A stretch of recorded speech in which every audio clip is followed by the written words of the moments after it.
Herkese tekrardan merhabalar. Kanalıma ve mutfağıma hoş geldiniz.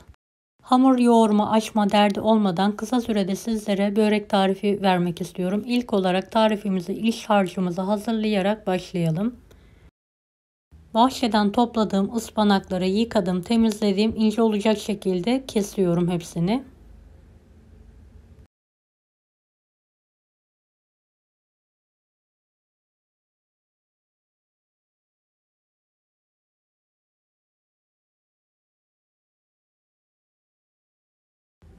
Son ıspanaklarımı da doğramaya devam ediyorum.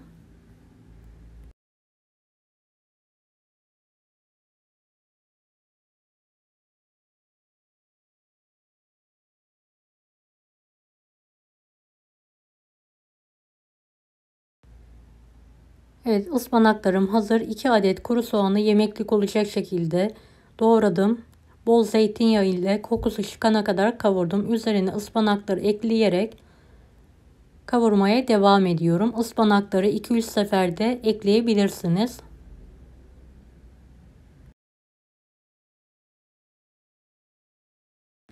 Videomu bu kısma kadar izlediyseniz yorum kısmına herhangi bir emoji bırakırsanız bana destek olmak için sevinirim.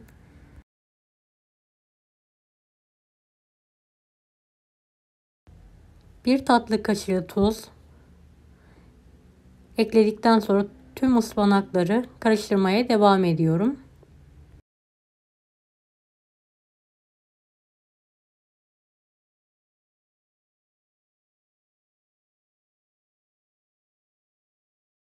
Bir tatlı kaşığı kırmızı toz biber ekliyorum. Karıştırarak altını kapatarak hemen soğumaya bırakıyorum iç harcımı.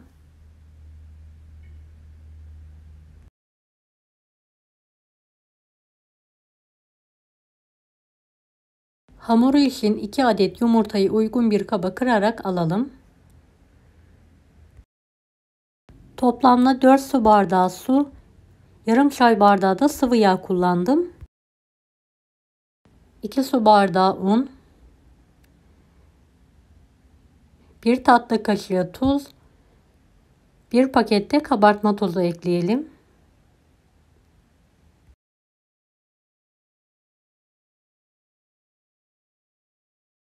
Tüm malzemeyi homojen olana kadar karıştıralım.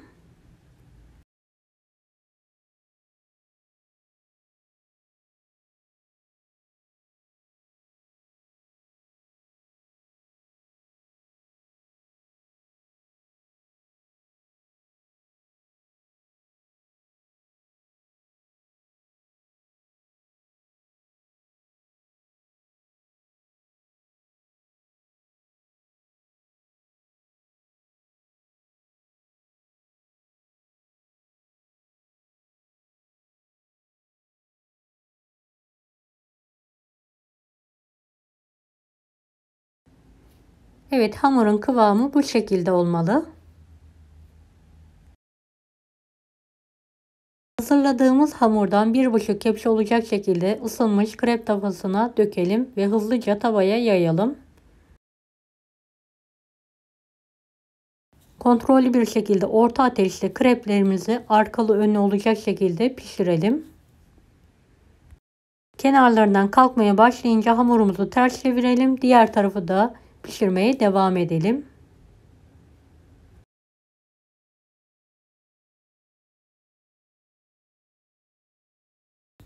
Evet, hamurları aynı yöntemle bitene kadar pişirmeye devam ediyorum. Daha ince dökmek isterseniz hamuru bir kepçe olacak şekilde de dökebilirsiniz. Tercihe bağlı.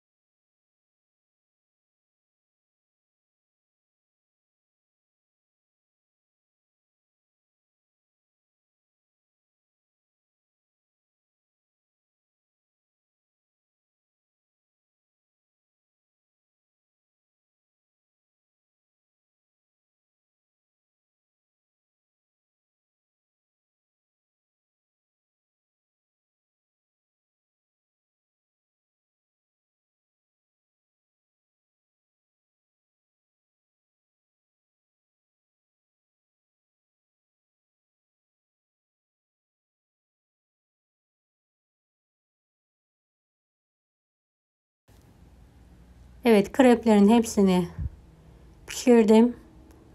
Bir tezgah üzerine alarak soğutmayı bıraktım. 2 tane krebi yan yana alalım.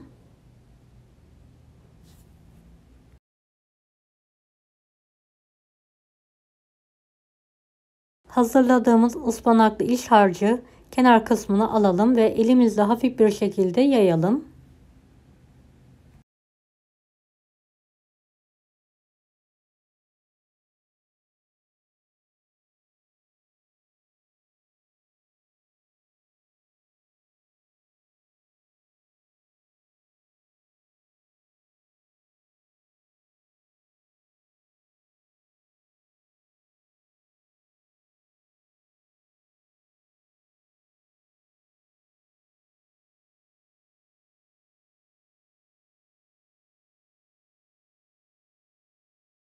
Evet, kenarlarından kapatarak rulo saralım.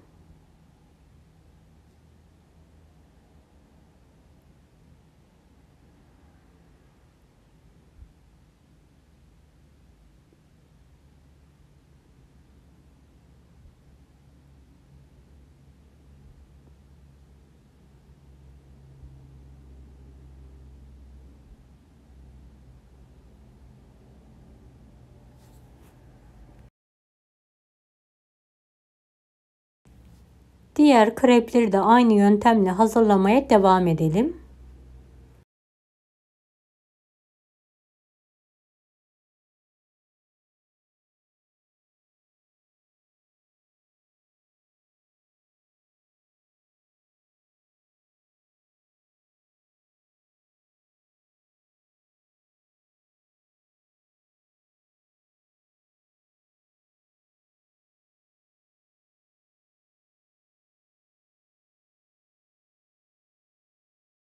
Hazırladığımız ruloları gül böreği şekli verelim.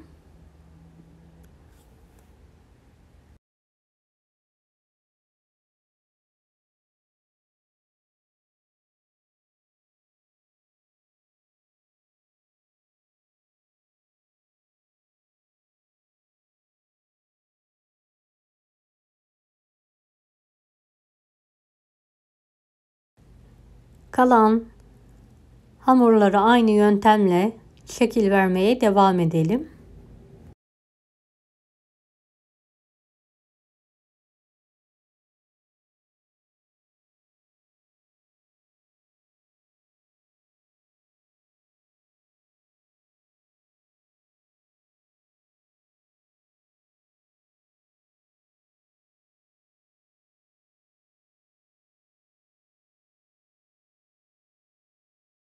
Büyük bir tavayı çok az yağ ile yağlayalım.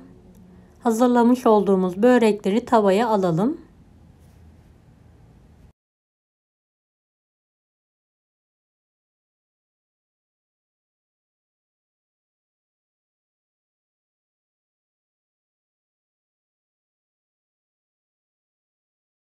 Evet, orta ateşte kontrollü bir şekilde arkalı önlü olacak şekilde pişirmeyi bırakalım. Dilerseniz fırında da pişirebilirsiniz.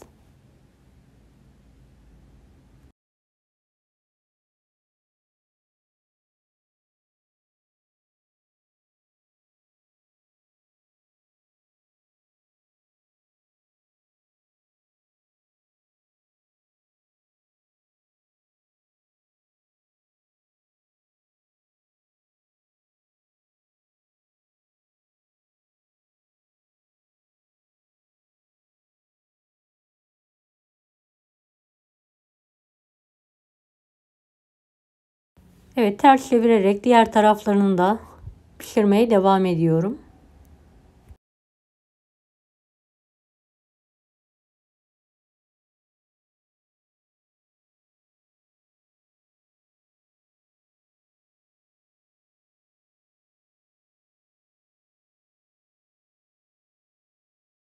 Evet, böreklerim çok güzel bir şekilde kızardı. Hemen servis tabağına alıyorum.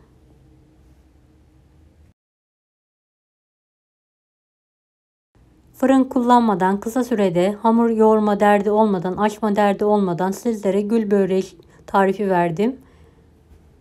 Evet, bir tanesini bölerek işini de yakından sizlere göstermek istiyorum. Deneyecek olanlara şimdiden kolaylıklar dilerim. Kanalıma ücretsiz abone olmayı unutmayın. Bir dahaki videolarda görüşmek üzere. Allah'a emanet olun. Hoşça kalın. Daha farklı tarifler için bunları da izlemeyi unutmayınız. Afiyet şifa olsun herkese.